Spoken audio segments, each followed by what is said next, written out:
उनको लाके बिठा देते हैं और वो बंदे जो हैं वो एस्टेब्लिशमेंट के लिए काम करते हैं बजाय इसके कि आवाम के लिए काम करें। जैसे कि मौजूदा पाकिस्तान की हुकूमत है, शहबाज शरीफ को आसिफ मुनीर के लिए काम करना है, पाकिस्तानियों के लिए काम नहीं करना। मरियम नवाज को आसिफ मुनीर के लिए काम करना है, पाकिस्तान के लिए काम नहीं करना। वजह यह है कि आसिफ मुनीर साहब इनको लेकर आए। अगर ये अवाम के वोटों से आए होते तो ये अवाम के लिए काम कर रहे होते, लेकिन जो इनको लेकर आया ये उसी को डिलीवर करके देंगे ना, उसी के लिए काम करेंगे और ये उसको भी मायूस कर रहे हैं जिस लेवल का इन्होंने काम किया। नाज़रीन, इमरान खान साहब से मुलाकात हो गई सुबह सुबह गंडापुर की। अब आपको भी झटका लगा होगा, मैं भी हैरान हो गया कि ये गंडापुर कैसे पहुंच गया 7:30 बजे। सुबह सुबह जेल का दरवाजा खोला, गंडापुर अंदर। अब ये वही गंडापुर है जो बड़े लंबे अरसे से ये कह रहा था कि मेरी इमरान खान से मुलाकात नहीं होने दी जा रही, मेरी इमरान। मैं कहता था कि ये कैसे पॉसिबल है, ये जब चाहेगा जाके इमरान खान को मिल लेगा। तो अब गंडापुर साहब की मुलाकात हो गई इमरान खान साहब से अर्ली इन द मॉर्निंग, और वहां पे गंडापुर साहब मुलाकात करके निकल गए। अभी उन्होंने खुद से कुछ भी नहीं बताया कि क्या हुआ, लेकिन कुछ लोग ये दावा कर रहे हैं कि गंडापुर साहब की अच्छी खासी क्लास हो गई है। ज़हीम लगारी साहब हैं एक जर्नलिस्ट, और ज़हीम लगारी साहब का जो दावा है मैं आपको पढ़ के सुना देता हूँ। वो कहते हैं मैं तो अपनी खबर पे अभी भी कायम हूँ और खड़ा हूँ अपनी खबर पे, मैं पीछे नहीं हटता। वो कहते हैं इमरान खान साहब ने गंडापुर पर बरस पड़े, वज़ीर आला खैबर पख्तूनख्वा ने सर झुकाकर खामोशी इख्तियार किए रखी। मामला जो गले पड़ गया ना गंडापुर के, वो पाकिस्तान तहरीक इंसाफ के कारकुनों की जो उन्होंने तजलील और तजहीक की है ना, वो गले पड़ गया।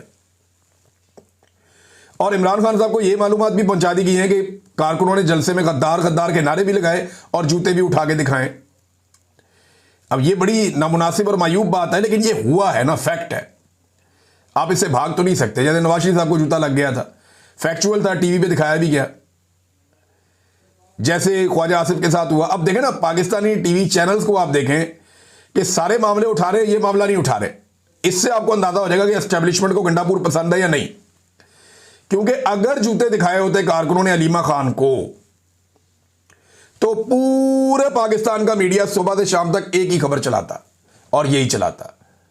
वो अंडे वाली खबर याद है आपको, बहुत दबा के ये बड़े खुश हुए। लेकिन गंडापुर के मामले में पाकिस्तान का मीडिया ये कैसे पी गया, ये सोचा आपने कभी? क्योंकि एस्टेब्लिशमेंट को जो चीज फेवर करती हो ना, वो उस चीज पे पॉलिसी अलग रखते हैं, जो ना करती हो उस पर पॉलिसी अलग रखते हैं। तो यहां से आपको अलीमा खानम को, और मैं इनको लड़ा नहीं रहा आपस में, लेकिन आपको बता रहा हूं कॉमन सेंस की बात है, मैंने आपके सामने रख दी है, बाकी आप जो भी सोचें। अब नाजरीन, यही बात जब पूछी गई बैरिस्टर गौर से कि जनाब ये जूते शूते वाला मामला क्या है, तो उन्होंने कहा जी वर्कर मुश्तइल भी हो जाते हैं, गुस्सा भी कर जाते हैं।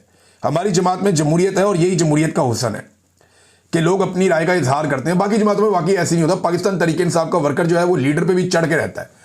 इमरान खान साहब भी गलत फैसला करें तो सामने आगे खड़ा हो जाता है। बुज़दार वाले फैसले पे पाकिस्तान तहरीक इंसाफ के कारकुनों ने इमरान खान साहब की नाक में दम किए रखा, और वो हमेशा ये कहते थे, बार बार सोशल मीडिया कहता था कि ये फैसले को हम सपोर्ट नहीं कर सकते। और बुज़दार को पाकिस्तान तहरीक इंसाफ के सोशल मीडिया ने एंड ऑफ द डे तक कोई सपोर्ट नहीं दी, जिस तरह की सपोर्ट इमरान खान साहब चाहते थे कि उसको मिले। बहरहाल जो कारकुनों की तज़हीक की है गंडापुर ने, कचरे के ढेर के ऊपर बुला के और बदबूदार इलाके में बुला के, कुछ लोग कह रहे हैं जनाब कि इनकलाब ऐसे तो नहीं आता बदबूदार। ओ भाई, पाकिस्तान तहरीक इंसाफ की हुकूमत है, और जहां हुकूमत है वहां तो कोई चज की जगह के ऊपर जलसा कर लें। जिस जगह पे पाकिस्तान तहरीक इंसाफ की हुकूमत है, जिस सूबे में, वहां तो किसी बेहतर जगह के ऊपर जलसा किया जा सकता था, लेकिन कचरे और बदबू के ढेर के ऊपर आवाम को बुलाया गया ताकि लोग कम से कम आए।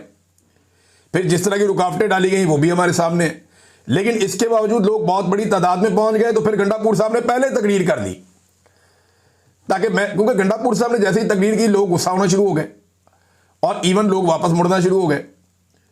तो ये हालात, गंडापुर साहब बहुत गैर मकबूल है पार्टी में, ये तो हमें आइडिया था। मैं पहले भी आपको ये कह चुका हूं कि गंडापुर साहब की मकबूलियत बढ़ गई है।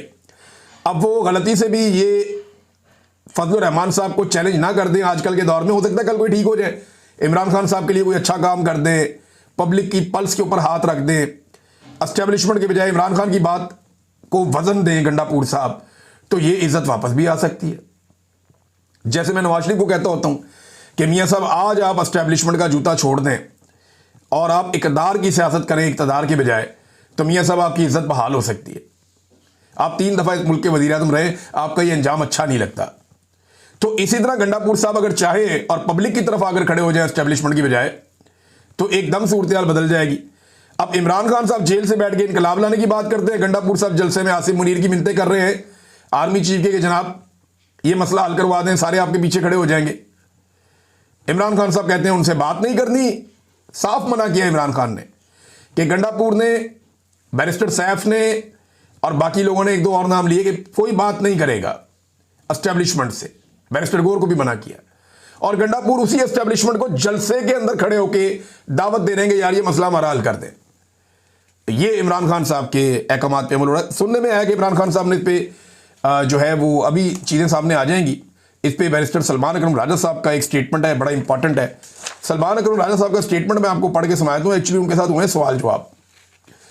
अच्छा, इन्होंने जेल के बाद बताया, देखिए खान साहब ने हदायत दी है कि आइंदा के लिए वो कह रहे हैं कि मैं अभी पार्लिमानी पार्टी की हमारी मीटिंग में जाकर बात करूंगा और खान साहब बिल्कुल वाजे हैं कि पाकिस्तान की कौम अपना फैसला कर चुकी है और कौम कायदीन जो है पार्टी के उनसे आगे निकल चुकी है।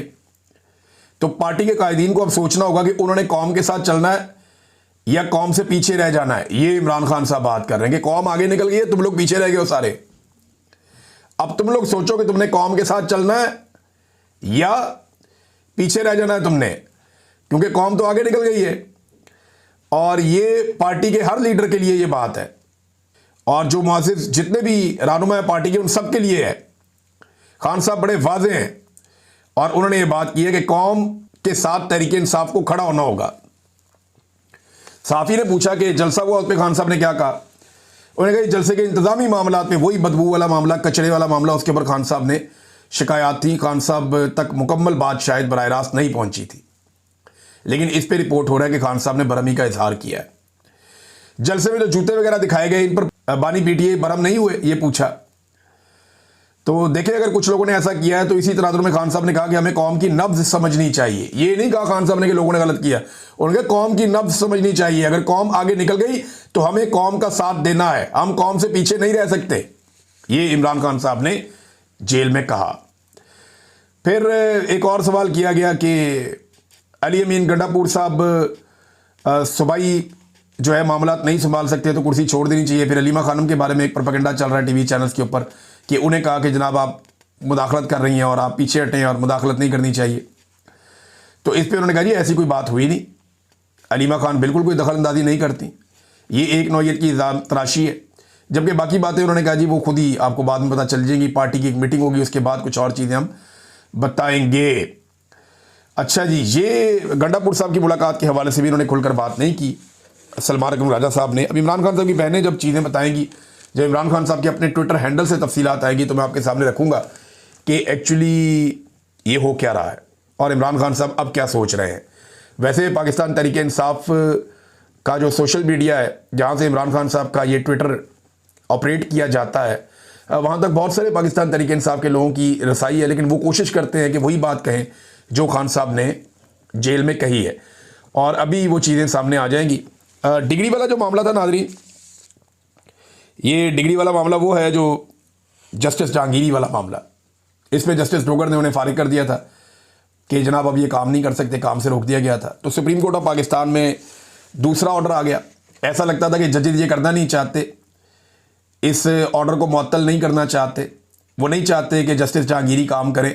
लेकिन जिस तरीके से वहाँ पे वकला ने, सीनियर तरीन वकला ने, मुनीर मलिक साहब भी वहाँ मौजूद थे, इन्होंने जैसे इस केस को लड़ा, जिस तरीके से इन्होंने मामले को उठाया, तो वहाँ जजेस को मजबूरन उन्हें बहाल करना पड़ा और वो फैसला जो वहाँ पे जस्टिस डोगर वगैरह ने दिया हुआ था उसे रोकना पड़ा, मुअत्तल करना पड़ा और अब जस्टिस जहांगीरी जो हैं वो काम कर पाएंगे।